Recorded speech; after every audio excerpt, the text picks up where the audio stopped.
Hola a todos, ¿cómo están? Otra vez soy Sandra Becerril y esta vez estoy transmitiendo desde Los Ángeles. No les puedo enseñar muy bien la locación donde estamos.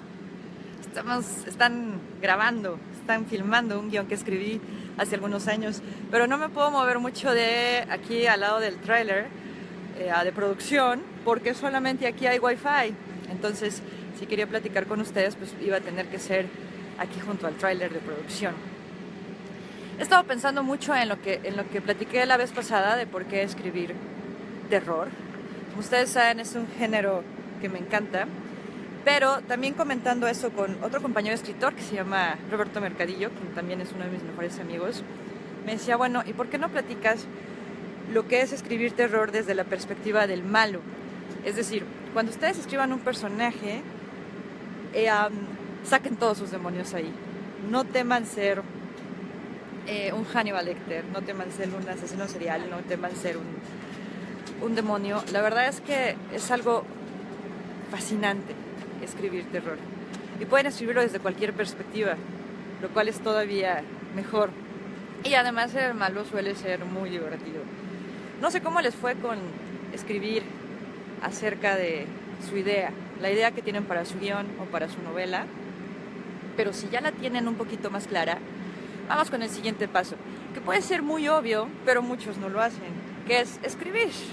Escribir incluso cuando no se esté escribiendo. ¿A qué me refiero con esto? Bueno, es muy simple. Escribir es un oficio, es una profesión y se hace con horas nalga, enfrente de la computadora, enfrente del papel y de la hoja cuando ustedes estén tomando un café. ¿A qué me refiero con escribir cuando no se esté escribiendo? Pues que ustedes comiencen a formar sus personajes, sus locaciones y sus atmósferas. El terror está compuesto de muchas atmósferas, de historia por supuesto, de personajes, pero más que nada es también atmósfera. ¿Cómo va a ser la que ustedes están creando? Váyanse a algún lugar. Ahorita por aquí está, como podrán ver en Los Ángeles, está muy nublado, pero váyanse a algún lugar que les evoque algo, que les haga sentir algo, que les haga sentir miedo, pasión, terror, algún recuerdo, que saque lo mejor o lo peor de ustedes. Háganlo, vayan allá y escriban sus sentimientos en ese momento como si fueran un personaje. ¿Qué están sintiendo? ¿Cómo lo describirían con palabras? Porque es muy fácil decir, bueno, me siento triste, me siento contento, pero recuerden que los personajes en los guiones, cuando ustedes los describan, no solamente tienen que escribir cómo están tristes, por qué están tristes, sino cómo se vería alguien que está triste. Baja la mirada, sube la mirada, se muerde los labios, a lo mejor empalidece o a lo mejor todo lo contrario, se pone todo rojo del rostro. Obsérvense ustedes mismos y escriban sus reacciones físicas y escriban los sentimientos, pero a modo de que lo puedan ver, porque además los guiones son acción, los guiones son manuales para hacer un trabajo visual. Entonces no se olviden de eso. Por supuesto, todo esto le puede ayudar a... Ay, algo le pasó aquí, ya, a su idea. Y también vayan creando sus atmósferas. Si se van a un panteón a escribir, les puedo asegurar que no van a escribir lo mismo que si se van a un parque, que si lo escriben desde la sala de su casa, desde su habitación, desde una locación como esta. En estos momentos estamos en un mausoleo, en Mountain View, en Pasadena. Yo nunca imaginé que el guión que escribí acerca de una escuela católica iba a ser en un mausoleo, pero traté de escribirlo lo mejor posible y entonces encontraron una locación que era exactamente como la imaginaba. Es increíble llegar y ver que tus personajes están en una locación o en un lugar que tú imaginaste una vez, que te levantaste con una idea o que la fuiste creando poco a poco y que de pronto está ahí mirándote de frente. ¿Y qué haces con eso? Tienes una gran responsabilidad al escribir, sobre todo contigo. Si a ti no te gusta lo que escribes, no importa que le guste a todo el mundo, tiene que gustarte a ti y tiene que apasionarte a ti. Entonces piensen mucho en sus personajes, piensen mucho en sus atmósferas y estoy segura que les va a salir mucho mejor. No olviden, por supuesto, la idea que ya tienen y escriban mucho todo el tiempo. Como les decía, incluso cuando no estén escribiendo, cuando ustedes vayan en el metro, caminando, fíjense, sepan observar. Quédense en silencio un momento, sin WhatsApp, sin Facebook, y observen a la gente. ¿Cuál será la historia de esas personas que están pasando frente a ustedes? Porque además un escritor tiene que ser muy curioso. Ustedes pueden tener una gran cantidad de personajes frente a ustedes. Todas las reacciones que ustedes necesitan están ahí al alcance de su mano. Es cosa de que las sepan observar y de que las sepan describir. La ventaja que tiene la novela es que no necesita un presupuesto para la ocasión. No necesitas fijarte tanto en eso del dinero que de los productores que se quejan tanto, ¿no? Pero en un guión sí, váyanse fijando en dónde se va a llevar a cabo su idea, el desarrollo de su historia. Piénsenlo también, y eso les va a ayudar muchísimo también para ir creando sus personajes de acuerdo con eso. Hay muchas fichas de personajes en internet. Bajen algunas y llenen algunas. It's okay, I'm just from this side. Bajen algunas fichas de personajes y llénenlas, porque ustedes solamente van a contar un fragmento de la historia de ese personaje. Pero recuerden que él ya tenía una historia antes que lo hizo llegar a la suya, la que ustedes están narrando. Pero eso no es necesario ponerlo en el guión. Sin embargo, le puede modificar la forma de hablar, la forma de pensar, por qué se viste así. A lo mejor sufrió abandono cuando era pequeño y por eso llegó a este punto, o al contrario, su familia era totalmente feliz y era la oveja negra de la familia, no sé, lo que a ustedes se les ocurra. Busquen en internet cuando tengan tiempo fichas de personajes y llénenlas.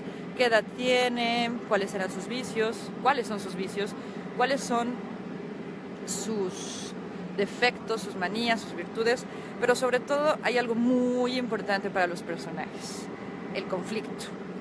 Un personaje que no tiene un conflicto no es un personaje interesante, es un personaje plano. Por supuesto, no todos sus personajes tienen que ser así, pero estamos hablando del protagonista, cuál es su conflicto y cómo lo va a resolver. Y esto basado en la idea que tengan ustedes acerca de esto. ¿Cómo va a resolver ese conflicto? Es muy importante saber cuál es el conflicto del personaje, del protagónico. Y recuerden que el antagónico, contrario a lo que mucha gente piensa, no es el malo. El personaje antagónico es el que va en contra de los deseos del protagonista. Entonces, ¿cuáles son los deseos del protagonista? Titularse en la universidad. ¿Cuál es el conflicto? Que no tiene dinero y necesita sacar una beca. Estoy inventándolo. Y tal vez el antagonista es el director que no le quiere dar la beca porque no confía en él. Pero a lo mejor él no es el malo, a lo mejor los malos son los que le hacen bullying afuera de la escuela.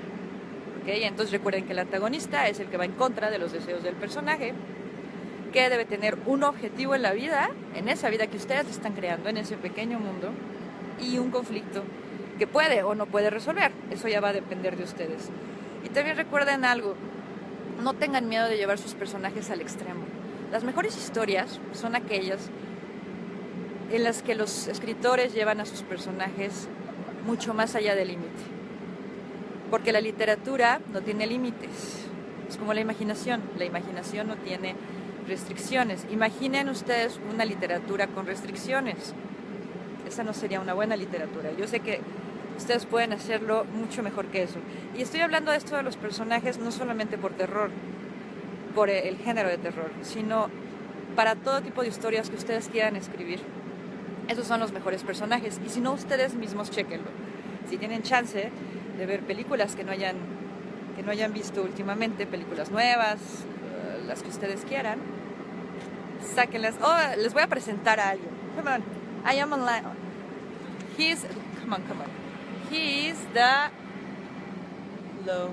He's Is Peter. this live? Yeah, it's alive. Oh, hello. He's one of the actors of my movie. Thank you. No problem. Mucha sangre, pero no es nada más gore, tiene una razón de ser. ¿Por qué? Porque este personaje que les acabo de presentar es un niño que tiene un gran conflicto que ya estarán viendo en cines en los estrenos de diciembre. Entonces, para crear a todos estos personajes que andan por ahí caminando, no sé si ustedes los alcancen a ver, pero andan por ahí caminando como si nada, extraídos de mi imaginación. Y a todos ellos les creé un conflicto y un deseo que tuvieron o no tuvieron el valor de resolver. Pero es eso, no tengan restricciones a la realidad en ningún género, ni siquiera en musicales, en drama, en comedia, en terror. Y todo esto les va a ayudar mucho a desarrollar la idea. Entonces, esta es la pequeña cápsula con mis aportaciones a cómo escribir cine y novelas de terror. Ya platicamos de la idea, ahora vamos a platicar del conflicto. Le voy a quitar esto porque si no, no puedo ver nada de sus comentarios. Bueno, muchísimas gracias por todos los comentarios y por todas las recomendaciones y preguntas que me hicieron a partir del video pasado. Entonces, that's Chloe. It's okay. Muchas gracias por todas sus recomendaciones, por todas sus preguntas y por supuesto que las puedo responder. Nada más mándenmelas por mensaje directo a Sandra Becerril, escritora, y con mucho gusto. Y también todos estos videos se los pueden pasar a quien ustedes sepan que quiere aprender a escribir. Lo mejor para escribir es eso, escribir siempre, no se olviden. Y bueno, voy a tratar de transmitir la siguiente semana para platicar más sobre personajes y atmósferas de terror. Bye.